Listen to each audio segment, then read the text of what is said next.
Imagine Russell Crowe as a ship captain. No, not that one. This one. Captain John Voss set out from Victoria, British Columbia in 1901, seeking to claim the world record for the smallest vessel ever to circumnavigate the globe. For the journey, he procured an authentic dugout cedar canoe from an Indigenous village on Vancouver Island. For 3 years, Voss and the Tillicum, aided by a rotating cast of characters, visited Australia, New Zealand, South Africa, Brazil, and finally England, weathering heavy gales at sea and attracting large crowds on shore.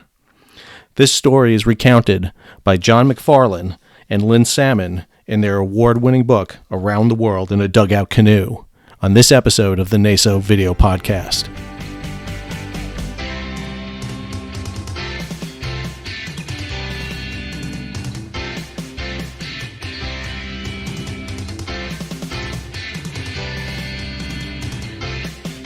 The North American Society for Oceanic History was created by maritime scholars who met in 1971 at the University of Maine. They recognized that in North America there was no forum for maritime history or a society devoted to the study and promotion of maritime history. The aim of the original group of organizers was to create a diverse organization based initially on Canadian and American membership, which would gain the interest of others. Now there are members worldwide, and it is this diversity of membership that continues to make NASO a truly unique organization. 2020 marked the first year in recent memory that NASO was unable to meet, and therefore we bring historians, archaeologists, and students who are scheduled to present. Welcome to the North American Society for Oceanic History Video Podcast. I'm your host, Sal Mercogliano. The goal of the NASO podcast is to bring you some of the best historians, professionals, and up-and-comers in the field of maritime history. Today we're heading to Vancouver Island in Canada and being joined by John MacFarlane. He and Lynn Salmon are the recipients of this year's John Lyman Book Prize in Canadian and Naval Maritime History for their book Around the World in a Dugout Canoe, the untold story of Captain John Voss and the Tillicum. John is the curator of the Maritime Museum of British Columbia, and Lynn is a senior editor of Nauticapia Project. Welcome, John, to the NASO Video and Podcast. Thank you, Sal. It's great to have you on, John. Congratulations again on the book. I've got my copy right here. Of course, I will need to get it autographed when I see you next. Just a magnificent accomplishment and work, and we're so happy to have you on here. So I guess the first question I really want to ask is how did you come about picking Captain Voss and the Tillicum and really wanting to write about this story? Because it's a very unique story. Maybe give a little bit of an overview of the captain and the voyage. Sure. 30 years ago, I was the director and curator at the Maritime Museum of British Columbia in Victoria. And one of the chief things that they had in the collection there was the actual vessel, the Tillicum. I had known about this vessel since I was a kid. It had been in Victoria for many years on display. I didn't really know much about the vessel beforehand, except that it was very significant, and generally it was accepted that it had sailed around the world. So I was telling this story based on what I had learned from the skipper's book, which was published in about 110 years ago. And I accepted the story that he told as fact. And over the years, I began, as I would tell and retell this story, I would start to detect problems and cracks in the story. It just didn't seem to stack up. And so I started to research it. And eventually I got to a point where it looked as though I should write a book about it. And this is a book that I began 35 years ago. And then life intervened. And it was a long time before it was actually finished and published. So Captain Voss sailed around, or the claim he makes is in 1901, he basically succeeds in a circumnavigation of the world in what is the smallest vessel to do that. And who is Captain John Voss? And maybe a little background on him would help shed some light on the background of his story, because like you said, he is an interesting person. Sure. Well, first off, although he always made the claim that he sailed around the world, a quick check of the map shows that he did not cross all 360 meridians of longitude. But he came pretty close, and it was many years after his death when the vessel came back to Victoria on the deck of a freighter that it actually completed the voyage. But he did get it to London. He was a Danish citizen, born a Danish citizen, but he was an ethnic German. In those days, the part of Germany where he lived was part of Denmark. He went to sea and became a master mariner in full-rig ships, and seems to have served on the rough side of the merchant service. We don't know a whole lot about his sailing career, but he surfaces in San Francisco in the mid 1890s as a butcher living in Oakland, California. And he got involved in some interesting activities with some corrupt customs officials in San Francisco. He was part of an organized gang that was running Asian people into California illegally, and he was also transporting narcotics into California illegally. So getting himself on basically what would have been in those days the most wanted list, there was a warrant out for his arrest. He moved from California to British Columbia, and with the proceeds of his activities, he bought a hotel and a restaurant and tried to go straight. In those days in Canada, the manufacture and sale and use of narcotics was legal.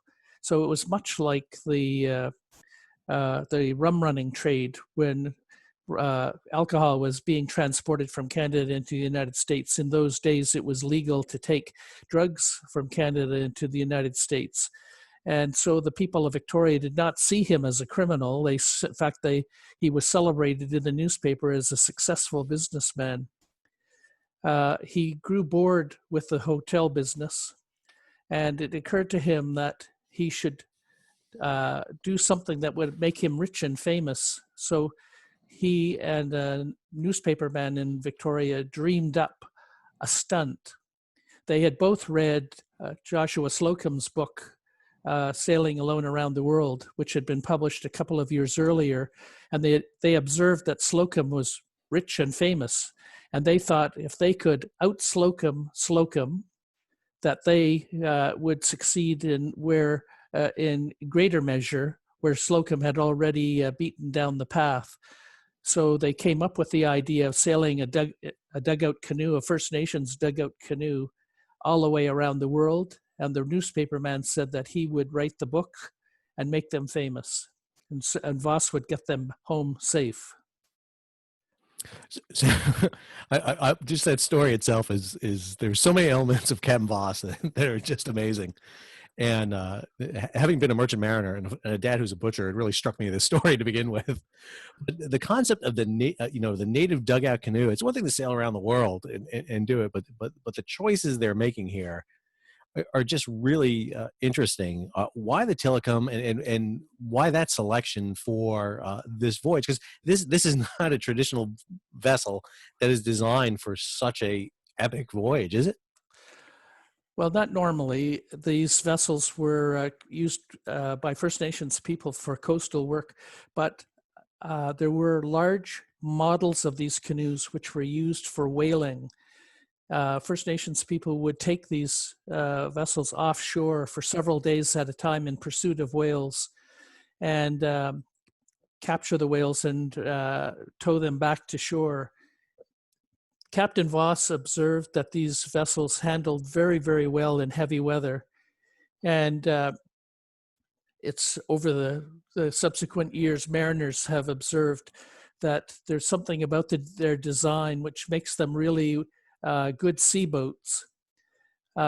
So originally, his original partner, Norman Luxton, proposed that they buy a whaling schooner. But Voss said that was too easy. Anybody could sail a a sealing schooner, around the world. But that wasn't going to be stunt-worthy enough. And so he thought that the stunt value of these vessels would be perfect. And once he had converted the canoe to ocean travel by raising the sides, putting a deck on it and a small house, and then rigging it as a three-masted schooner, which was a very unusual rig for British Columbia at that time. He actually, either by design, as some people argue, or by accident, created a very fine vessel for the purpose that he intended. The three-masted schooner rig allowed him to use various combinations of sails in different sea conditions so that he could match the performance of the vessel to the weather and the sea state.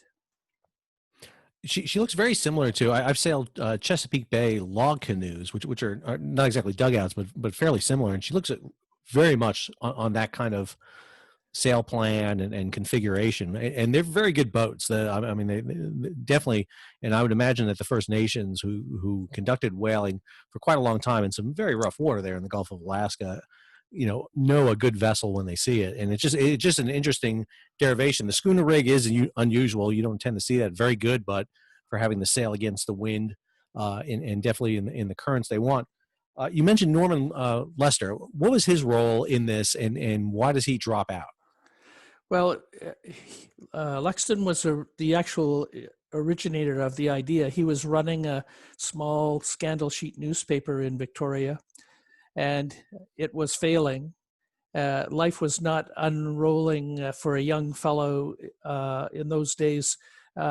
He wasn't very successful, and he started to dream in the rainy winter weather that we get here of sunny beaches and native ladies on the beach and swimming in warm water.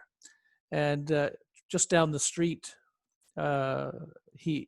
Voss would be telling sea stories in the lobby of his hotel, and together over a lunch in a pub in Victoria, Luxton put it to Voss that they should do this stunt.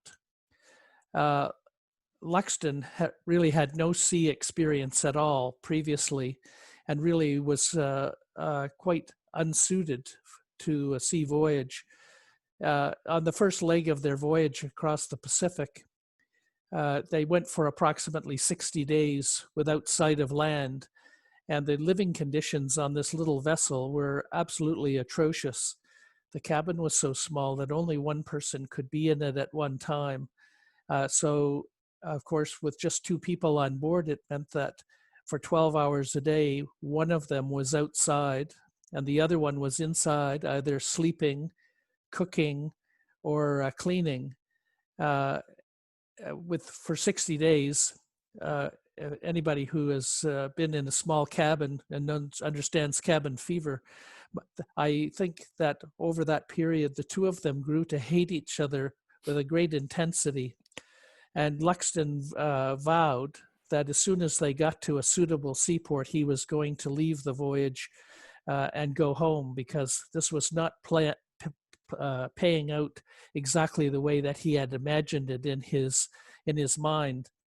For Voss, of course, who was used to really severe sea conditions and living conditions, this was no particular hardship. But although I think it did take him a while to get used to the fact that he was constantly seated in the cockpit of this little vessel, only about 18 inches above the sea, and that the waves, of course, on many days would be much higher than even the tops of their masts, so they would lose sight of the horizon and just be able to see water around them. There would have been very little water, fresh water to drink. By my calculation, they had about a pint of water each per day to do everything, to cook, to wash, to drink. And the food, all the fresh food, very quickly became spoiled. And Voss wrote in his book that the vessel sweated terribly, so that the inside of the vessel was completely covered in mold. The water tasted moldy, the food was moldy, and all they had were dried food and canned food to eat. The diet would have been very unvarying. Voss was a very poor fisherman, although he often tried to catch fish with fishing gear. He was unsuccessful, or the fish that he did catch were eaten by sharks. So they had to wait until they made landfall to get anything fresh. So it wasn't surprising to me that Luxton would throw his towel in and give up as soon as possible. What's more surprising is Voss didn't give up at this point after reading that part of the voyage. And again, early 1900, this is a period when humans are trying to do things that have not been done before. Get to the North Pole, get to the South Pole, and here's this voyage. And it's just an endurance test. I mean, you talked about cabin fever, and I think we all feel that to a certain extent with COVID going on, but not to the level that these two are having to be together or apart, as you said, one outside, one inside. It's just absolutely amazing. Now, Luxton doesn't, even though he gets off, he doesn't leave this story. I mean, obviously he plays a substantial role in publicizing the event and really raising the notoriety of it, which I will come back to because I want to talk about the continuation of the voyage here. So he sails from Victoria. Where do they put into in the South Pacific first? He touches small islands. So they went to Penryn. Basically, he had one large sheet map of the Pacific Ocean, which showed the relative position of islands. He had no other chart. He had an older version of the South Pacific Directory, which gave some information on each of the islands. And he had very rudimentary navigation equipment. So without a particular plan, he visited islands that the wind and currents took him to. He had never visited any of these islands previously because they are not necessarily islands that a large sailing ship would visit. Voss had a lot of world travel experience, but they were always to large seaports.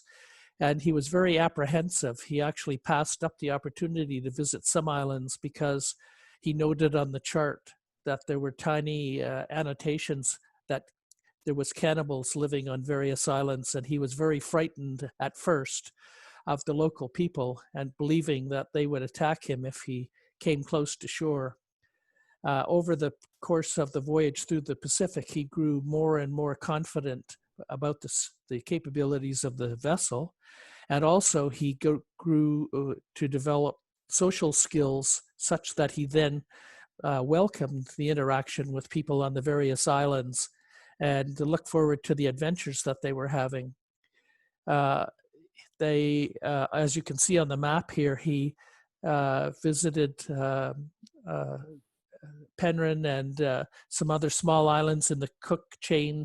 They spent quite a bit of time in Samoa. They've visited Tonga and finally got to Fiji. And at this point, Luxton had had enough and left the voyage and found a replacement in a bar in Suva so that Voss could continue the voyage on to Australia.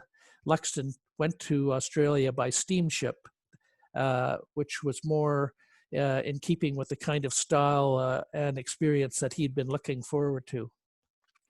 The way you describe the voyage and basically the haphazard approach that Voss takes in navigation and just hoping to run into islands and literally a seat of the pants style of navigation. Number one, made me more confident in the concept of ancient Polynesians be able to maneuver around the Pacific and find places and maneuver. But it's just amazing that he's taking such luck with his lives in his hand. I mean, it's just amazing the level of risk he's willing to take in this, because it just seems that they're always at the moment of catastrophe in some cases. And in all these stories that I read about these periods, and this one in particular, it's just putting his life on the line on a very risky basis. I mean, by no accounts is the Telecom a well vested vessel that I would trust for a voyage. I don't even think out in the bay somewhere, let alone across the Pacific in some ways. Wonder if you could talk about that arrival in Australia, and I got to imagine that was quite a feat to see this vessel come into Sydney Harbor, and how is his voyage greeted, and how's the publicity of it going on during his voyage? Everywhere he visited, he attracted an unusual amount of attention because uh, odd-looking, queer-looking are two of the descriptors that show up constantly in the newspaper from people who are observing this vessel. The press picked this story up, and the wire services started to carry it so that when he would arrive on an island, people already knew who he was and were already hoping that he would be arriving at their island so that they could meet him and listen to his story. He used this notoriety to make the voyage more interesting. He grew more and more confident about the voyage. He enjoyed it more and more as time went on. This was not something that was shared by the many mates that accompanied him. So the second of his mates that he picked up in Suva, he apparently was getting along with very well. He actually knew some of the relatives of this person, but 1 or 2 days into the voyage, when this young mate was on watch, they were in a violent storm, and the young fellow was washed overboard, and for some reason at that moment had picked up the ship's compass. So he went overboard in the dark at night in the middle of a storm with the compass, which sank. And Voss apparently witnessed this as he was just coming out of the cabin at the moment that he was washed overboard. And he threw the tiller around to return to pick up his new mate, Walter Bagent. And the vessel, of course, was very slow in responding. And it's unlikely that there was enough light that Voss was able to see anything in the water. He recorded his account of it in some detail and said that he shouted to Bagent, but all he could hear was the roaring of the wind and the roaring of the sea. He eventually turned the boat around, but there was no sign of Bagent. Neither Voss nor Bagent could swim. Neither Voss nor Bagent was wearing a life preserver. Neither of them was tied to the vessel with a lifeline. And there was, as far as I can tell, not even a Kisbey ring that Voss could have thrown to Bagent if he had seen him in the water. Various circumnavigators that I've talked to said, in their opinion, listening to the circumstances, that Bagent was as good as dead the moment that he hit the water, that there was no chance that Voss could have turned the vessel around and arrived back in close proximity to the spot where Bagent went into the water, even if he could have treaded water. And that furthermore, under the conditions, they wouldn't have been able to see more than a few feet away from the vessel. Poor old Voss was thunderstruck by this and spent a week sailing around in circles at the spot, searching for Bagent, searching for a body. He never did find any sign of Bagent and appears to have had a bit of a nervous breakdown. Furthermore, for some reason, he got it in his head that without the compass, that they would be unable to he would be unable to navigate to Australia.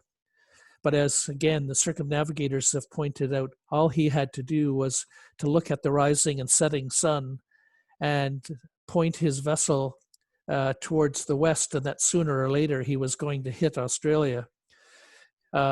He wasted a lot of time out in the ocean, sailing in circles, and even I think contemplating suicide.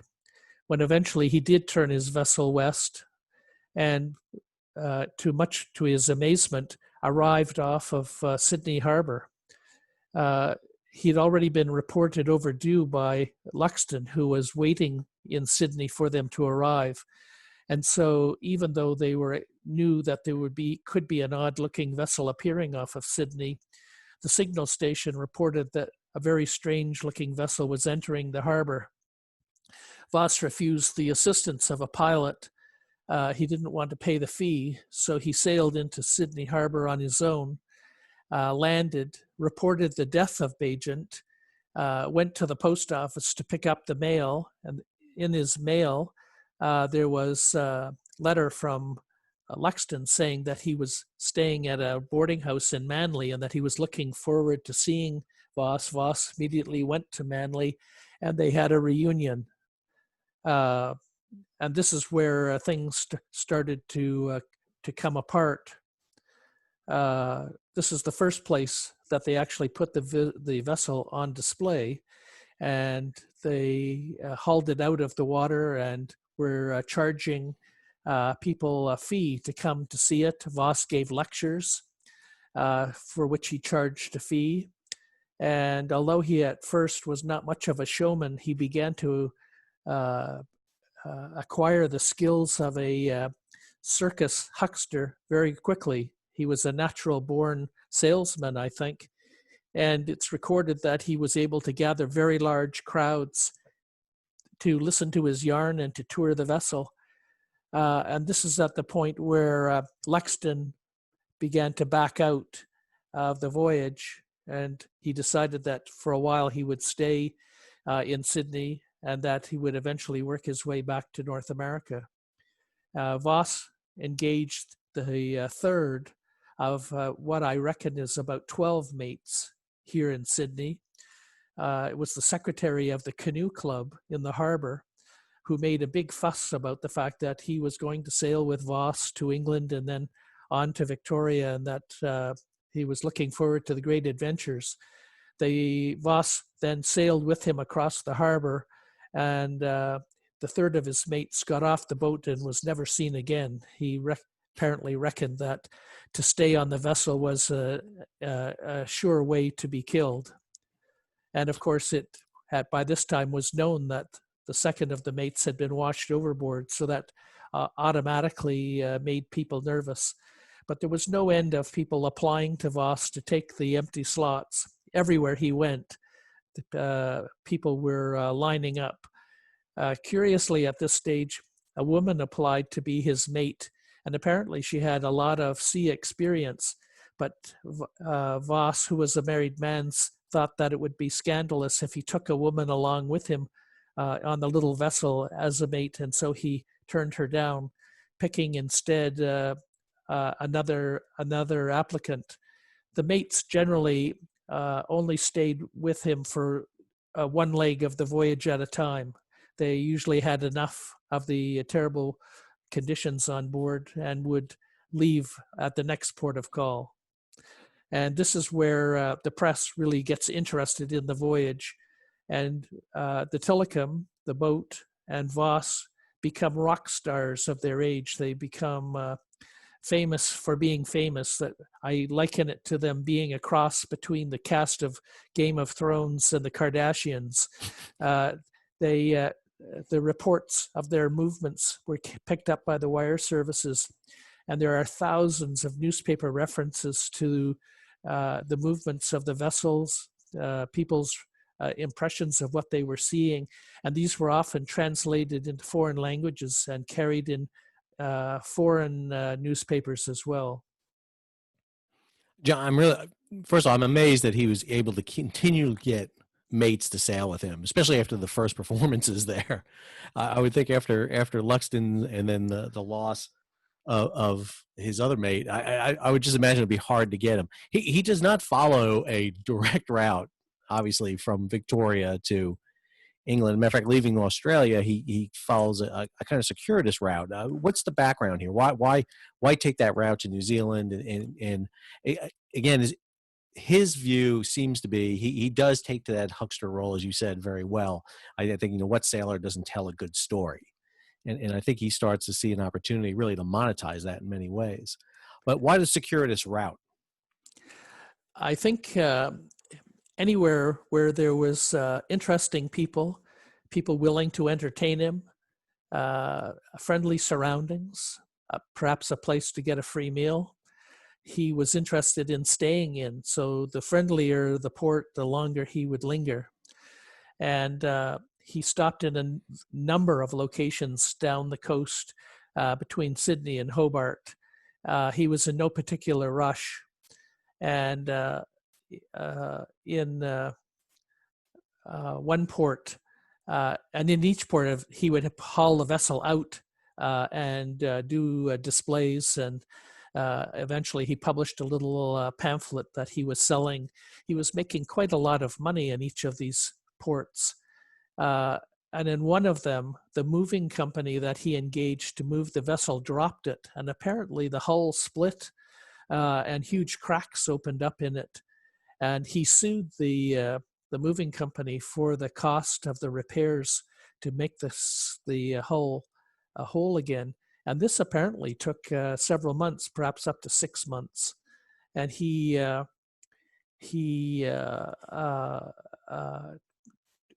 seems to have been just located in one spot for that entire time. Eventually, when the vessel was repaired, he moved on to New Zealand and then worked his way back around the top of Australia.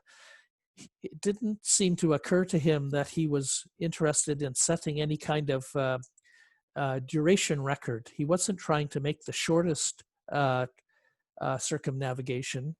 It was simply that he thought he was making it in the smallest vessel and certainly the oddest vessel. So he was in no particular rush to get home. He didn't have anything at home beyond his family, whom he was seriously neglecting. He didn't have anything that was drawing him to go home. So he just simply took the path of least and most interesting resistance. Even this part of the voyage is an interesting one. I mean, he doesn't go into Singapore, doesn't go into Batavia. He stops in, I think it's Keeling and a few other, maybe one other place along the way before he gets to Durban, which is an extremely long voyage he's taking right there. This is William Bligh length voyages right here. He's taking. Any reason do you think of why he didn't stop there? It seemed like his voyage was getting notoriety, and that would seem a natural place for him to stop along the way. I think, again, it was the weather and currents that dictated his route. He didn't even stop at Cocos-Keeling Islands. A lady in New Zealand, an old lady in New Zealand, gave him a Christmas parcel for her son, who was a radio operator on Cocos-Keeling. Apparently, he carried a bit of mail, and he obviously got a bit of cash for carrying this mail, and she came down and paid him some money to carry this parcel, which she said contained a Christmas cake for her son, and he particularly liked her Christmas cake. When they got to Cocos-Keeling Island, he got shaved and he put on his best clothes in preparation. He knew that they were close to the island. And when it eventually appeared, the currents swept him along offshore. They were 2 or 3 miles offshore. He had no engine, and he didn't seem to be able to sail the vessel into the islands. He was extremely short of water at the time, and he really needed to call there in order to top up the tanks. But just the same, he made no particular effort to overcome the current and the winds, and they sailed right past. He only had a few days of water left in the tanks, and the mate was becoming quite distressed at this. Although luckily there was a rain shower and they were able to fill the tanks from the water caught in the sails. But as soon as they were past the island, he instructed the mate to go into the forepeak. He said, "There's a package in the forepeak. Go up there and get it and bring it out to the cockpit." He unwrapped it, and suddenly this Christmas cake appeared. And the mate apparently looked at Voss and said, "Ah, now I know why we didn't call at Cocos-Keeling Island." So they devoured the cake. When they got to South Africa, there was a radio message from Cocos-Keeling, or not a radio message, a telegram waiting for Voss. And it was from the son on Cocos-Keeling Island. And the telegram simply said, "Where's my cake?" I love that part of the story. That was when I was reading it. I was like, this has got to be what he sends right here. I know this is a little bit off track. Voss ever make restitution for delivering the cake No, he doesn't seem to have had much of a conscience. Anything or any misadventure that he had, he simply put into the storehouse of memory and kept moving on and looking forward to new adventures. Those are the little moments in the book that are just very, very humorous and very funny as you read it. And I got to tell you, by this point, I'm reading about Voss. Like, I mean, he's never delivering this cake. It's like it's not going to happen. He gets to South Africa, and obviously he's on the homeward leg, or not really a homeward leg. I mean, he's heading for London. He's still got a few more ports to go to, and still a very large journey in front of him. What does he face in South Africa and getting all the way to London? What's the big challenges for him? Well, he picked up a manager in Australia, and in all of the ports through Australia and New Zealand, they made a lot of money doing exhibitions and talks. And the weird thing is that in each port of call, Voss is broke. So what exactly happened to the money and what the role of the manager was is unclear, but it seems to me that Voss was a very poor businessman, and that just possibly the business manager was growing rich off the voyage. When he arrived in Durban, he was completely broke. He could not even pay the salary wages to his mate so that he could discharge the mate. The mate wanted to go to the gold and diamond fields in South Africa. He also found South Africa to be an interesting place, and he put the vessel on a railway car, and they toured South Africa, going to all of the major cities. They went to Johannesburg. They traveled to all the various states. He visited the war. Of course, the South African War was just over. He wanted to visit the battlefield sites for some reason, and he was beginning to wonder about a route from South Africa. He visited St. Helena. He traveled west to Pernambuco in Brazil, and then got word that there was going to be a naval and fisheries conference at Earl's Court in London, and that he could display the vessel there and do daily lectures. And again, he saw this as a potential source of cash. So he then made a route to go to London, and he successfully put the vessel on display for about 6 or 7 months, giving a series of talks daily.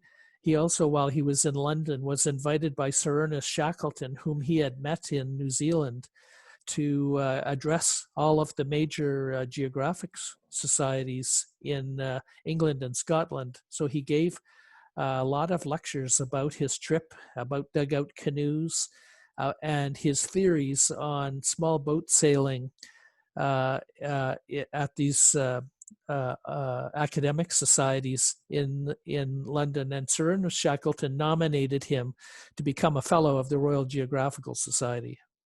I have to say that is the strangest pair up I think I read in the book. I would not imagine Shackleton and Voss being co-equals at all, and I think it's just Shackleton's admiration for what Voss is doing much more than at least it is a measure of Voss's character. Yes,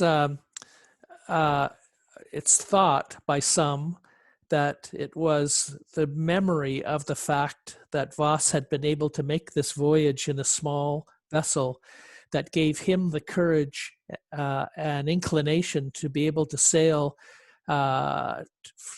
from Antarctica, where he later was marooned with his crew, to get to South Georgia. It was perhaps just the knowledge that it was conceivably possible for him to be successful that he was able and willing to make that voyage. And certainly because he was very much a seaman and someone who worked well with other seamen, I think you're right. He simply admired Voss's ability to overcome the huge obstacles to get to London. I don't think that he viewed Voss as a serious geographer or academic. although I'm sure that they all listened patiently to Voss's theories on small boat sailing. Well, and I'm sure it was advantageous for Shackleton too to get that kind of attention. He obviously saw the attention that Voss was getting at the time, and so it would probably be a big Perhaps advantage for him. a mutual admiration Right. society, perhaps. So Voss winds up in London, and that's the end of the voyage. Was that the planned end of the voyage, or it just happened to be the end of the voyage for him? I mean, No, obviously he doesn't complete the around the world voyage, at least not in this case. Well, he pitches it in London that he has completed the around the world voyage because he got to Brazil. But of course, a simple look at the world map shows that this was far from being true. And certainly, I'm sure that did not escape the understanding of mariners pretty much everywhere. He seems to have grown weary of the voyage. Also, I think new events and the fleeting interest of the public, that suddenly he wasn't the media darling anymore that he had been. So he simply decides to abandon the voyage. He sells the vessel to some yachtsmen in London, and he gets on a ship and sails away. And there's actually a period of years between for about 2 years where he kind of disappears. He floated a notion that he was going to run a charter cruise ship business in the Mediterranean, educational tours, but he didn't get enough applicants to participate, so he dropped that scheme and disappears and turns up again in Ecuador on an expedition into the jungle. He does a series of these odd stunts. He doesn't ever have a serious job after that. He turns up again in Victoria in 1907 and becomes the coxswain of the lifeboat in Victoria, which was a new concept that was being introduced at that time. But the pay was so small and so low that after a few months he chucked his hand in and went to Japan to become a fur sealer. And of course, in 1911, with the International Convention on Fur Sealing, he was put out of business, but he received a large sum of money in payment from the treaty nations. And he took another shot at doing a stunt. He built another small vessel, the Tilikum II. He sailed it with a friend from Japan to Australia, but he made the mistake of registering the vessel in Germany and arriving in the coast of Australia in the fall of 1914.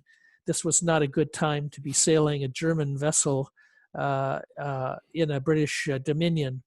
So he sold his share of the vessel and disappeared, eventually turning up at that time in California, where he ended his life as a taxi driver in Tracy, California, completely broke and died of pneumonia. So his book, which he published while he was living in Japan, was a great success. It's been translated into 12 languages. It's never been out of print for 110 years, but Voss does not seem to have received any royalties from the book. So who got the royalties and why he never seemed to have participated in the sales of the book is a bit of a mystery. In 1911, when he sailed that boat to Australia, the rumor circulated that he'd been lost at sea. And this was widely believed, actually, up until about the 1970s when his grave was discovered in Tracy. But it's still a story that recurs on the internet today, that he was lost at sea at that time. How long was his voyage exactly, John, from Victoria to London? How long was he out? It was about 3 years and about 3.5 years roughly. He actually calculated the number of days, but he was at probably at sea longer than he had imagined that he would be, and perhaps he was just growing bored with the whole thing. So, in a strange irony of history, which is usually what history is all about, the Tillicum actually does complete the voyage. Voss doesn't do it, but the Tillicum does. I wonder if you could talk a little bit about how Tillicum winds up back in Victoria. Well, curiously, even long after the voyage, newspapers were repeating the story and retelling it. The public interest in the story never seems to have subsided. And in Victoria, this was very much in the forefront of the comprehension of the sea and heroes of the sea. And Voss and the boat were both objects of fascination. And a report arrived in Victoria that the vessel had been abandoned on the shores of the River Thames in London. And it occurred to people in Victoria that this was a terrible end for the vessel, and that they wanted to bring it home and restore it and put it on display. And the owner of the vessel donated it to the city of Victoria, and the group of people managed to arrange to have it brought back as deck cargo on a freighter. And when it landed in Victoria, and this is very typical of Victoria, it then occurred to people that they had nowhere to put it. There was nowhere to display it. They hadn't thought this thing through.